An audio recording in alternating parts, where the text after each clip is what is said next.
This is TWiT. Mark Gurman says Apple thought about buying Bing. And meanwhile, kind of, yeah, they thought about it. They had the idea, what would happen if we were to buy Bing? And then they said, oh, no. It's a little like if a guy knocks on my door and says, I'm selling encyclopedias. Did I think about buying them? Briefly, maybe. I don't know. And you slammed the door in his face. I don't know if I did. So it was really... Microsoft wanted to... I mean, because this portrays a scenario where Microsoft is the guy with the cardboard box with the search engine in it. And it's like, listen, we got options here. You could buy it. And Apple's like, man, I don't know about that. They're like, how about we white label it so you can deny that it's even Bing? And it could just be like Apple Search or whatever, but it's really Bing. But don't tell anybody it's Bing. And Apple's like, Google pays us a lot of money. Maybe we'll just stick with Google. But Microsoft, like, clearly Satya Nadella says they were motivated to make a deal with Apple because they're frustrated that they can't crack the iPhone because of Apple's relationship with Google. And it's hard to turn down whatever Google's paying them between $8 and $15 billion a year of a significant portion of their services revenue, frankly. Yeah. And it was also, that was an interesting part of the testimony where Microsoft was really, really, really motivated to try to displace Google, so much so that they were making the case to the board that, look, here is how much money we would have to fork over in order to get this away from Google. We would have to lose an enormous amount of money every single year. But we think it might be worth it just to get our foot in the door with search. And the other side of the conversation with Apple was basically that Eddie Q was saying, in answer to many different forms of questioning from the U.S. government, that, look, we never really considered seriously switching away from Google search because there's just nothing that does the job nearly as well. I believe that in 2016. I still believe that right now. As a matter of fact, there was there was another conversation that Microsoft had with Samsung on the same conversation, basically saying, "Hey, what would it take for us to become your default search engine on Samsung phones?" And that was even worse. that went down even worse because, again, according to testimony from Microsoft, they got like back channel feedback from the negotiation team. Yeah, the CEO is way too polite to be direct about it, but we're really advising you never ever to suggest that ever again, because that's a super hard no. So yeah, there's a lot of information coming out about how that negotiations were and how, if there was any sort of mystery there was never any mystery as to whether Apple was going to renew that deal. There was just a question as to how much more money were they going to get out of Google. And Microsoft said that basically the biggest problem was that there was no way that Bing could provide the sort of traffic that Google search was going to provide for them, and therefore that kind of revenue that's associated with that extra traffic they'd have to compensate for. And again, they would be out of pocket by a skyrocketing amount of money. Nadella took the stand yesterday in the U.S. versus Google trial and testified why Bing was so bad. I guess you could summarize it. Among other things, he said he was asked what it would mean to Microsoft if it were to have that deal with Apple. It would be a game changer, Nadella, the CEO of Microsoft, said. He said Microsoft was prepared to give Apple everything Google was going to give them if they would just switch to Bing, up to $15 billion a year. He said, and this is what you were referring to, Jason, he was willing to hide the Bing brand in Apple's user search engines and respect any of the company's privacy wishes. He did say, as we've said for a long time, default is the only thing that matters in terms of changing users' behavior. Google has said, it's easy to switch. Nadella said, that's a bogus notion. Well, even if you look at, Apple Maps, even before it got good, it became very quickly, when it was default maps, it became very quickly 60% of the market. I don't know what it is now. I will say, after using it, and because it's built in, you click on things and it just pops up, and you get used to it. It's and on then you my go back watch. to Google Maps. Yeah. Mm-hmm. Yeah, and you go back to Google Maps and you're like, it doesn't. I don't think Google. It might be a better map solution, but just the convenience of it. And by the way, when I use CarPlay, my Ford has cleverly made it so that the Apple Maps information is on the center panel as well as on the screen on the right.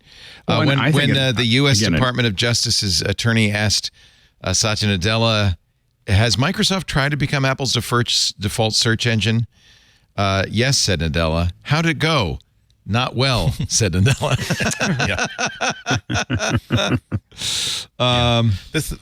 It's been a hoot, like reading this testimony, and we should also point out that a great percentage of the testimony that's being offered is under seal. That we're only hearing a part of it. There's some of the documents that came from the investigation. Some of the documents that were produced in evidence are available. A lot of them, however, are simply not because of trade secrets. And so, what we are learning about these negotiations, and also direct comments from Eddie Q about what Apple's feelings were, what their positions were. The government kept trying to find a chink in that armor and trying to find a way to diffuse the idea that Google has its market dominance or has the position it has because it has the best product, and also because it is the best opportunity for Apple to make money and also to benefit its own products. And every time they try to press that, Eddie had like the right answer to them.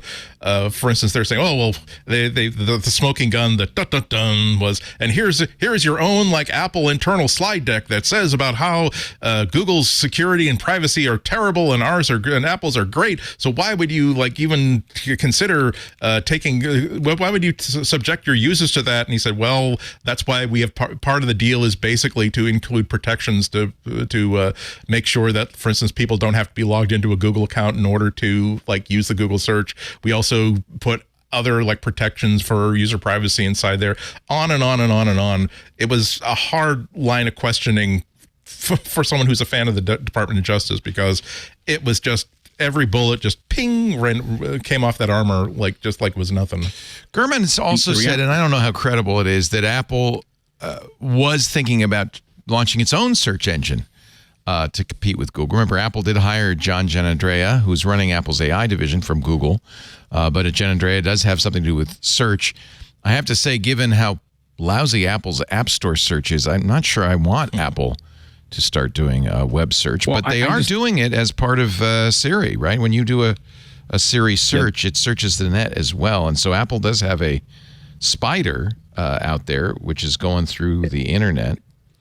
The scale, again, in the same way we talked about Apple having scale and building hardware devices, the scale of Google search and what it's capable of doing, and the amount of embedded data that they've already acquired over all of these years, and all of the behaviors that users have and everything else, is incredibly hard to replace. It's just, and I think Apple is, reportedly spending billions of dollars on Siri and trying to make search better and trying to make all of those things, machine learning and all these other things that are working. But, the anytime you see any like real papers on how Google search works, it's like looking into the sun. Like, it is really an incredible, and it's what makes all the money for Google. Like, thing, though. I mean, they have replaced, Google in many respects. You just mentioned Maps. It's kind of the last bit of Google that is still on every iPhone. But it does seem like that's something Apple might want to do, is replace Google there too. Maps are so simple compared to Google search, though. And Apple struggled with Maps, didn't they? Because of Apple, took a lot of hits for something that's 1% as complicated as Google search, and at most. And so, because you're talking about a free open range, I'm going to ask you a question and you're going to give me back useful answers, is incredibly complicated compared to I'm going to tell you what road you got to go on, and so it is. I think that's the problem that I think everybody has with Google, and that's why people are talking about whether they want to break them up. The question is, if you break up Google search, does that really improve the experience for the consumer in the same way that because it's just going to make bad search for a lot of people, and that's not necessarily a good thing. So it's a really sticky thing, but I think that Apple is not going to leave Google anytime soon, because I think that they have other fish to fry, and that fish is a really big one and really complicated to even try to get a fire under. Yeah. That was another one of Eddie Q's mantras, saying we felt as though Google search was the best option for our users. When they were confronted with the fact that, gee, Apple, here's all the questions that you ask when a user sets up a brand new iPhone. Why not also ask them which search engine do you want to be the default, rather than blessing one as the default. The direct answer was, look, boiled down to everyone's going to choose Google search anyway. We try to be really, really careful and limit the amount of questions we ask a person when they're first setting it up. They tend to be absolutely essential questions. We didn't regard this as an essential question. We felt that it would just prolong the procedure, and also that I think almost a direct quote, that we're just going to be giving them a list of options of search engines that they've absolutely never heard of, and they're just going to pick Google search anyway. Yeah. So unless there was something more damning in the sealed testimony, such as if he was asked, hey, is part of your agreement with Google that you will not disparage, you will defend Google in court and you will do nothing to disparage them? That would have been an interesting question to ask and get answered. But for now, it just seemed like a very plain spoken response that this is the best solution for us. It's the best solution for our users. And that's why we like the money as well. Yeah. I mean, the money's good. Yeah, sure that's why they call it money. I don't know. Yeah. I don't know. I don't know if Apple would, even if they weren't getting paid for it, because they're, of the services that they're trying to provide to the user. I don't even know if Google wasn't paying them. I mean, they might change if they weren't paying them, but I don't know if it's it's about the money. It really is about the user experience there. And, and again, when it comes down to selecting, every person that you ever talk to that works with Apple that has had to build an app that works with them or whatever will tell, that every button, every selection, every drop down is a battle. Like it is about, like Apple's wants to get rid of everything that requires any kind of I got another drop down or another slider. I mean, Apple doesn't want to see any. They start with 0 and make you fight for every single one. Tech Break is brought to you by our friends at IT Pro TV, now called ACI Learning. Invest in your current workforce and fortify your business's future. Your whole team will love to be entertained while they train. Visit go.acilearning.com/twit. Twit listeners can receive up to 65% off an IT Pro Enterprise Solution Plan after completing their form. Based on your team's size, you'll receive a properly quoted discount tailored to your needs.